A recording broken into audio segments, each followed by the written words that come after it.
to show you how to set up your own local WordPress installation using this cool software called XAMPP. So XAMPP is a package of software that includes like the Apache web server software and then also a MySQL database software. So it's a great package that allows you to just do this one installation and pretty much everything you need is right there. This can also be used to host a website even on like the actual internet rather than just locally. And just make sure if you're going to be using it for that you do a lot of research and everything and understand the security issues that come along with hosting a website on the internet versus just on your local computer. But the things I'll show you in this video are almost identical between how you would do the two. It's just if you wanted it to be available on the actual internet, then you'll need like a public IP address and that kind of stuff. So the very first thing is just go and download the newest version of XAMPP from ApacheFriends.org, which I'll link you to in the description. Just choose the right one for your operating system. It's essentially the same between the three. So I'm on Windows, so I'll select this one. And once it's downloaded, then you'll just have this installer. Just double click on it to run it. It'll pop up and give you a warning about where it's installed. So just make sure that you, it's this warning right here, that you don't install it in the program files folder if you don't want to turn off UAC. UAC is that thing that pops up and asks you, are sure you want to install something or not if it requires administrative rights. So if you just leave everything as default, then you don't even have to worry about this message. So just hit OK here, hit Next. Then these are all the options of the different things you can install. You don't need all of them for WordPress. For example, you don't need Fake SendMail or Webalizer, and you don't need Tomcat, FTP, or Mercury Mail. But if you want to just leave them checked, they won't conflict with anything, and you might end up using some of them in the future. But the ones that you specifically do need for this tutorial are Apache, MySQL, PHP and Perl, and then PHP MyAdmin. So as long as you have those ones checked, then everything I will show you will work. So just hit Next. This is what I was talking about earlier. If you don't want to turn off UAC, you can leave this as just C XAMPP, or you can set it up like C Documents XAMPP or something like that. Just make sure that you don't put in the program files unless you turn off UAC. So then hit Next here, and then just uncheck this so website doesn't pop up again. Hit Next, Next, and then it'll start installing.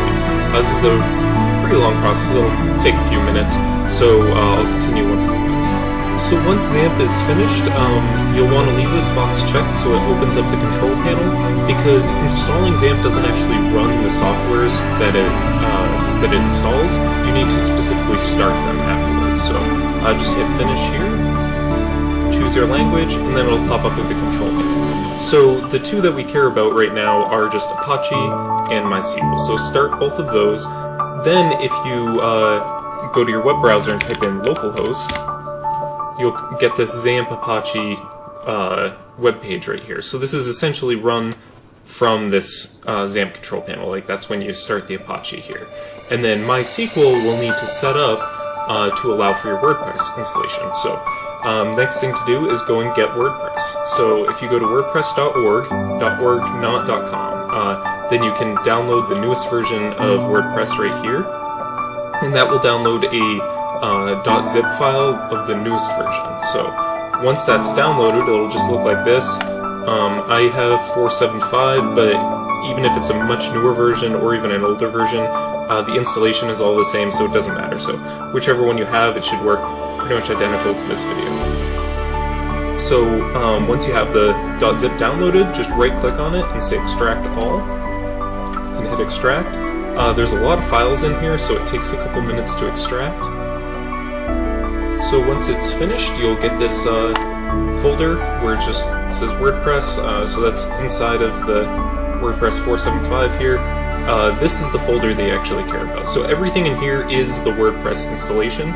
So this is the folder that you need to copy essentially. So just right click on that and say copy, and then go to your XAMPP installation. So I left it as default, so it's just C, XAMPP, and then htdocs. If you installed it in like your documents folder or something like that, make sure to go to XAMPP there, and then go to htdocs inside that folder. So essentially htdocs is what the Apache server will actually serve to the web page.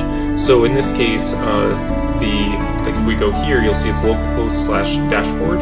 That's because it's running what's in this folder. So I'm just going to paste WordPress right here, and now you'll see that I'm able to access WordPress from localhost/WordPress.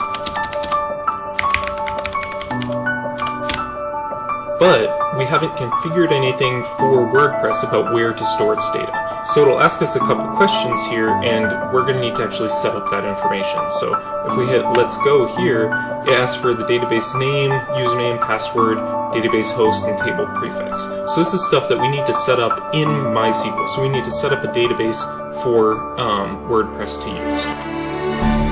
So if we go to localhost/phpMyAdmin, it'll bring us to the MySQL configuration page.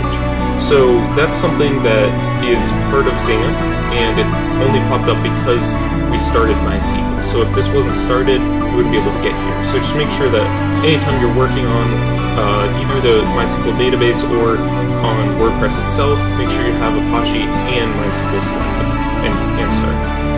So if we go back to here, now we need to create a database for WordPress to use. So you can call it whatever you want, but if you just click on the new button over here, then you can give it whatever the database name is. So it's a good idea to pick something relevant to the website rather than just saying something like WordPress. So let's say your website was something about doing tutorials, then maybe you would call the database itself tutorial. So I'll call it that, but really anything is fine here, just keep it simple essentially, but I would use something different than just WordPress because then it might conflict if you have multiple installations. So then for collation, I think if you leave it as the default it'll still work, but the correct one is actually under the UTF-8 and should be just General CI. So this is the one that you need to select here. So UTF-8 General CI is the one suggested by WordPress, but it's not I would just go with that one. If you kind of Google around, you'll understand a bit more about why that is, but if you select that one, then hit create. So now it's just an empty database that we've created. So we're a lot of the way there. So that's what we'd be putting in this first one, but now we also need to create a user for that database for WordPress to be able to access it. So that's where this username and password and database host and table prefix come in.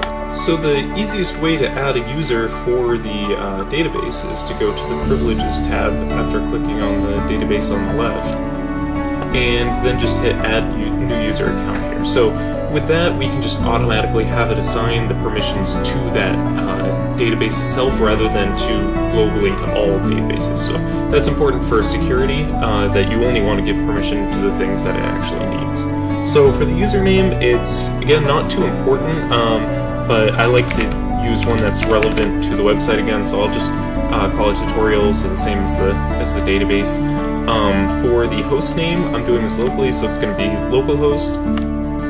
And then password, I'm just going to give it the password to keep this simple, but if you were doing this in real life, you should usually generate a password, and it gives you this really nice strong password that it's a bit more difficult to keep track of, so you would want to use something like LastPass or KeePass, but for the sake of this tutorial, I'll just do password. So then you just want to make sure you leave this box checked right here where it says grant all privileges on database tutorial. So this just makes it so that this user can add tables, do really whatever it wants inside the database tutorial. So then just hit go down here, and I think I will get an error message here. So this is actually pretty common if you didn't run XAMPP as administrator, which I usually don't like to run programs as administrator unless I absolutely have to. So there's a little trick to get around this to make it work. So to do that, just go to your XAMPP installation here, go back to XAMPP, and then go to MySQL, and then just right click and say new folder, and call this lib, and then open up that folder, right click, say new folder, and call this one plugin. So now if I run this again, you'll see that it works fine. So now I've created the database as well as the user. So now if we go back to WordPress here, then we can put in that information. So our database name is tutorial, or whatever you set it up to in this case, and then the username is again the one you created there, and then the password is whatever you set up as password. I literally just used the string password, so type in whatever you use there. Database host is localhost as long as you set it up that way in the database. And then the table prefix is if you want to use the same database for multiple WordPress installations, you can change this table prefix. And it's actually not a bad idea to do in general, so then it makes it a bit easier to back up your databases and things, but it'll work if you leave it like this, but it's probably a good idea to change it, so I'm just gonna give it a little bit more there. So WordPress tutorial essentially. And then I'll hit submit here. Now as long as it worked correctly, you'll get this message, but if it wasn't able to connect to the database, it'll give you an error here. So that'll give you an indicator if you did anything wrong, but obviously you can see here that it worked fine. So now you can just hit run the install, and now it's going to ask you a bunch of questions about the WordPress installation itself. So the site title is whatever would be relevant to your site. You can change all this later. But the most important part is to set up the username and password for your admin account. So it's a good idea to use a username here that's not just admin to make it more difficult for if somebody's using a brute force attack on your server, that instead of just guessing admin, that you would have a separate even if you put it as something really simple like tutorial admin or something like that, it will still add just a little bit of extra security there. It's not a huge deal, but then it's a really good idea also to use a strong password here. Something like just password would probably get your website taken down real quick on the real internet, so it's a good idea to use something secure here. But since I'm just working with this offline just as a tutorial, I'm going to keep it simple here, keep it simple to log in so I don't have to save anything. If you use a crappy password, you're going to have to check this box to confirm the use of it. Then set up your an email address. Then if you forget your password and want it to send you a link to reset it, then you will actually be able to access it right here. So I'm just going to use a fake email here. And then this one, if you want this just for private use, you would check this. If you want people to be able to find it through search engines, then you leave it unchecked. So then you just hit install WordPress here, and this should go pretty quick. It does. And now the username, just remember what username you selected, hit login, and then just put in your information here. So tutorial admin and password. Then hit enter. And now this is your WordPress website right here. So essentially now we've installed WordPress that you can do whatever you want to on your local computer. So if I go to back to the XAMPP htdocs folder here, you have your WordPress installation right here. There's all the files that you can access. You can mess with those however you want. The actual website is set up here, but you need to make sure that anytime you want to do localhost WordPress, that your Apache and MySQL are started. So if I, for example, stop these and then try and access this, it'll just give me an error that there's nothing there that it can reach. So anytime you want to be working on this, make sure you start these services first.